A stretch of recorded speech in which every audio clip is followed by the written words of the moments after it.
12 अगस्त 2026 आज की वाणी का संपूर्ण मंथन।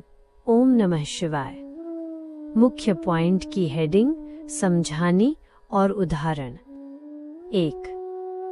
आज्ञाकारी और निश्चय बुद्धि। समझानी।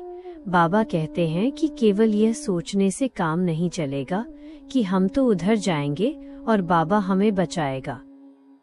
यह मूर्खता है। जो दुनिया की गवर्नमेंट से ऑर्डर मिला है उसी पर अटेंशन देना है। अपनी सेफ्टी रखना ही आज्ञाकारी होना है। उदाहरण, जैसे दुनिया में सरकार सुरक्षा के नियम बनाती है वैसे ही बाबा ने नियम बनाए हैं। जो बच्चा इन नियमों का पालन कर सेफ्टी रखता है वही सच्चा आज्ञाकारी है। 2. कर्मों का अटल सिद्धांत। समझानी। हमें अपने कर्मों पर ध्यान देना चाहिए। कोई दुख आए तो भगवान को दोष नहीं देना चाहिए, क्योंकि बुरे कर्म भगवान से पूछकर नहीं किए थे। जो मुख से दुख देने वाले शब्द निकालोगे तो घूम के आपके पास वही आएंगे। उदाहरण, बाबा ने उदाहरण दिया कि यदि आप किसी के घर जाते हैं और वो आपकी अच्छी खातिरदारी करता है तो आप भी उसके आने पर वैसा ही करेंगे। यदि वह आपको बैठने भी न दे तो आप भी अगली बार वैसा ही करेंगे। 3. बाबा का महाकाल और टीचर रूप। समझानी। बाबा विनाश नहीं करते, बल्कि शंकर के लाइट के शरीर द्वारा यह कार्य होता है ताकि पाप कर्म न चढ़े। जब बाबा टीचर की कुर्सी पर होंगे तो वे ये नहीं देखेंगे कि ये मेरा बच्चा है, गलती पर बराबर सजा मिलेगी। उदाहरण, जैसे एक पिता घर में प्यार करता है लेकिन स्कूल में टीचर बनने पर यदि उसका बच्चा पढ़ाई नहीं करता तो उसे दूसरे बच्चों के समान ही सजा मिलती है। 4. समय कम है और ओम अभ्यास। समझानी। व्यर्थ संकल्पों, भगवान है या नहीं है, में समय बर्बाद न करें।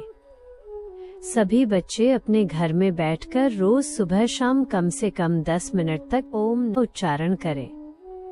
उदाहरण, बाबा ने उदाहरण दिया है कि आज करोड़पति और रोडपति दोनों एक समान हो गए हैं। समय इतना कम और नाजुक है कि करोड़पति अपना सब कुछ देकर भी अपनी जान नहीं बचा सकता।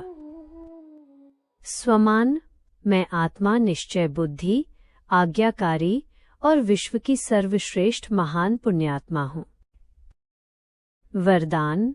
पुण्यात्मा भव। आप बच्चे विश्व के सर्वश्रेष्ठ महान पुण्यात्मा हो। आप अपनी पुण्य की पूंजी से अनेक गरीबों को साहूकार बनाने वाले हो। आपका हर संकल्प और हर सेकंड अपने और अन्य आत्माओं के प्रति पुण्य का खाता जमा करने और कराने वाली है। आप सदा कोई न कोई खजाने का महादान कर पुण्य कमाने वाले हो। आपके नयनों में बाप दादा की मूर्त और सूरत में बाप दादा की सीरत है। अब विश्व कल्याणी बन रहमदिल किरणों द्वारा चारों ओर के दुख अशांति के अंधकार को दूर भगाओ। कमेंट्री। योगाभ्यास। मैं एक शांत स्वरूप आत्मा हूँ। ओम नमः शिवाय। शिव बाबा की दिव्य किरणें मुझ में समा रही हैं। मैं शक्तिशाली और निश्चय बुद्धि बन गई हूँ। मैं बाबा की सुरक्षित छत्र छाया में हूँ। मेरी भ्रिकुटी से शांति की किरणें पूरे विश्व में फैल रही हैं। मैं सूक्ष्म वतन में बैठकर पूरे विश्व को सकाश दे रही हूँ। ओम नमः शिवाय।